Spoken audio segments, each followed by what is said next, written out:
Bangladeshi American Hindu, বৌদ্ধ এবং খ্রিস্টানরা যুক্তরাষ্ট্রের নবনির্বাচিত প্রেসিডেন্ট ডোনাল্ড ট্রাম্পের কাছে বাংলাদেশে কথিত চলমান নৃশংসতা থেকে সংখ্যালঘুদের রক্ষা করার আহ্বান জানিয়েছে।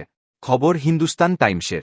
বাংলাদেশি আমেরিকান হিন্দু, বৌদ্ধ এবং খ্রিস্টানদের জোট বাংলাদেশে সংখ্যালঘু সম্প্রদায়ের সুরক্ষায় পদক্ষেপ নিতে ট্রাম্পের প্রতি আহ্বান জানিয়েছে।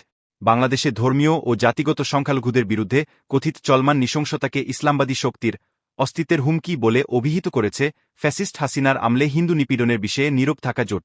রোববার রাষ্ট্রদ্রোহের মামলায় কারাবন্দী উগ্র হিন্দুত্ববাদী ইসকনের বিতর্কিত নেতা সন্ন্যাসী চিন্ময় কৃষ্ণ দাসের অবিলম্বে মুক্তি নিশ্চিত করতে ট্রাম্পের প্রতি আহ্বান জানিয়ে দলটি বলেছে, বাংলাদেশ মৌলবাদে নেমে যাওয়ার ঝুঁকি রয়েছে, যা কেবল দক্ষিণ এশিয়ার জন্য নয়, বিশ্বের বাকি দেশগুলোর ওপরেও সুদূরপ্রসারী প্রভাব ফেলতে পারে। সংবাদ সংস্থা পিটিআই এই খবর দিয়েছে।